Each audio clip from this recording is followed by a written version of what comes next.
So I was asked by a few people actually to do some sort of pole related video, keep it simple, and well, I have tried to do it on an abandoned building, but the wind was too much, so I thought I'd just do it on some residential windows downstairs. It doesn't matter if it's upstairs or downstairs, because this will go to whatever angle you need it to be at. So if it needs to be higher, 12 foot high, you can adjust it. If it needs to be in front of you, if there's an obstacle in the way, then it's all doable. Right, so I'm going to do it with a 10-inch, but what works better for most windows is an 8-inch. You see there's a bit of a size difference. The reason why an 8-inch works better is because you have more space to maneuver. So we're going to work on this window and this window here. They're completely different sizes, and unfortunately Mormon don't do an 8-inch, but the more people that ask Mormon to do an 8-inch, the likelihood is they will come out with an 8-inch flick and an 8-inch channel, because it's not hard for them to do that. You'll see how easy it is with an 8-inch compared to the 10-inch. So what you need is a selection of sizes, right size tool, right size pane of glass. But when you're on the pole, the most used squeegee that I use is either 14 on shop front windows, and well, so office windows, and an 8-inch. I hardly ever use a 10-inch. So what I need to do is set the angle correctly. I don't know what it will be yet. It will probably be -5. So only you can work that out yourself. I can't do that for you. You just have to get an instinct of what you need to do to set the tool up. So this tool is far more creative to work with than any other tool. But because of that creativity, not many people have that creativity because they're not used to using this sort of tool. So you have to learn that, and I can't teach you that. It's called instinct. So what I need to do is, let's soak this window here. So we're about three or so feet away from this window, and we'll do the big window first. So I need to be careful where I soap up. I don't want to be banging the edges. Right, so what I need to do, this is my steer and this is my pressure, because I'm working reversed. Because my natural side is this side, but we'll talk about that in a bit. So what I need to do is, we're not going to do any straight pulls. We need to create space, right? So what we need to do first is take out the top edge and the bottom. Now, because this window's big, I've got space to maneuver. So I'm just going to keep the squeegee on the glass, and then I'm going to come over and I'm going to go right into the other side. I'm going to come right into that corner and drag it out. So that's probably the hardest bit done. What I need to do now is fill in the middle, and I've got nothing I'm banging up against, so I'm really free to maneuver. And all I'm doing is twisting this, and I'm using this hand here as pressure. If I don't use this hand here, then I have hardly any control on this pole, and if I take that off, the pole will just fall off. So this is the stability, this is the turn, and I need to turn it when I am going in that direction. And what you'll notice is, more so on this window when I do it, I'm not doing these exotic huge turns.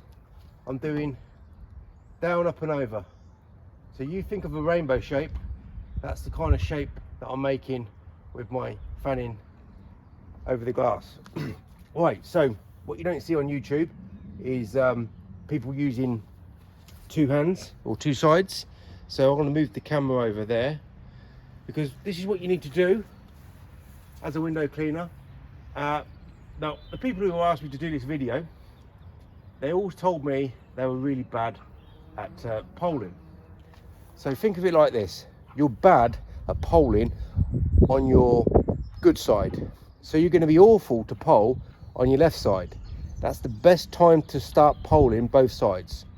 because if you think of all the YouTube window cleaners, they have one good side and they have one bad side that they can't use. That is not very good, because when you come into positions, I'm going to stand offset, right? So I'm not going to stand in front of the glass. I'm going to stand over here. So I'm in an awkward space now. Now, if I was, I mean, it's doable, but it's far easier to do it if I'm ambidextrous and I can have a better reach and I can close out far better. And notice where I close out, I don't close out here or here. I'm going to close out somewhere here, because I don't want anything to buff up against my squeegee. Right, so I'm coming down now. Because I'm offset, my rainbow shape is a bit skewed because I'm not facing right in front, so you have to compensate with the angles that you're working in. So being ambidextrous is one of the most important things a window cleaner should have. And of course, we don't see that on YouTube, and we don't see that around the world, because that's window cleaning for you. Any other trade you can think of, the skill level of these people working is much higher. So don't be a typical window cleaner. Don't try to be like anybody else. Just be the best person you can be. Right, so I've taken out the edges and then I fill in the middle. Unfortunately, because this tool is the way it is, and you get other window cleaners on YouTube reviewing this, they've got no idea what to do. They'll put it in a stupid degree like this, and they'll say, well, this is not working, it's absolutely crap. Do you remember seeing that video? So the people watching that video, if they're not in the know, they would immediately think to themselves, well, this tool is crap. If he can't use it, I can't use it. But this tool is the best performing squeegee on the planet. No questions asked. But it's only as good as the person using it. So let's just finish this window here, and then we'll go over to a much different type of window. So what I need to do here is, again, soap it up, but not bang the edges. Don't want to cause drips, and we don't need to do the straight pulls, because we're well beyond that now, right? So I've got the angle set perfectly, and I'm going to put the tool in the right place at the right time. I'm going to come down, up and over, and then come down, up and over. So I'm making a much more tighter rainbow shape, but as you can see, I can do it, and it's just coming down very nicely. And fortunately, I'm going to have to close out touching that frame, because the size isn't that great, and you know, I should have aimed better where I'm going to close out. We don't want to close out like this.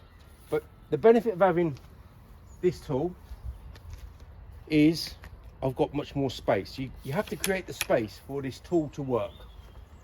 And let's soap it up again. Right, so I've got this extra space. Look at the space I've got.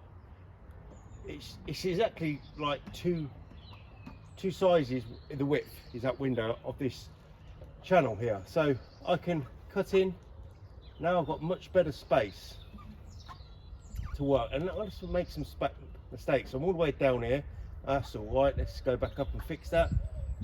Sometimes you've got to go over some dry glass to fix a mistake, but you're doing it tool and technique. Right, so what I've got is a little bit of pressure here. This is doing the movement of the turn. Let's go back over here. I'll stay on this stance. Just look at the back of the pole. Look at the twisting. This is just for stability. Adding a little bit of pressure, but it's only a little bit of pressure. Watch this bit here. So cut in, take it out. So it's a different type of technique on this big window. I'm going to create some space. Doesn't matter if I make some mistakes. I can go up and over. Look at the twisting of the back and the guiding hand, which is adding the pressure.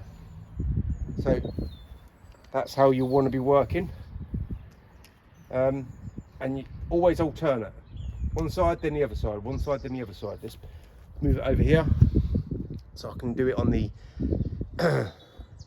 other side. look at the backhand here. Let's move it back just slightly. Okay, so when I'm up here, I want to be thinking I need to be closing out somewhere around here. I don't want to be closing out here or here. So let's try and make this close out a little bit simpler. So I'm coming down, I'm not taking out the edges, I'm just slowly coming down. And then I'm going to get into this corner here, take that out, get into this corner here. And now when I close out, I'll close out away from that frame. A lot of frames, it's okay to close out here because they're smooth enough to work, but some sticky frames are problematic, and when you're up high, that can also increase the problem, because at the end of the day, I'm working like this. This is my extended pole, but the pole isn't like my arm. Look how much my arm and my fingers and my wrist can move. The only thing that can move here is this pivot, and then my action with my hands. So it's a much more restricted, but it's doable. And what I suggest is find somewhere to work. Any type of window, can be high, can be low, can be right in front of you. Just keep practicing. The more you practice outside of work, the more you'll be able to do inside of work. So you've got to set some time away to learn how to do it. Let's take that edge out, take this edge out and close out, and then we're done. So that's the steer, that's the pressure, and that's the best performing squeegee on the planet. Configured for pole use. In the hand, I don't use the squeegee like this. It's a washer in one hand and a squeegee in the other, bare squeegee. But on pole work, that's how it rolls with me. Well, find another tool that's going to perform like this, you ain't gonna.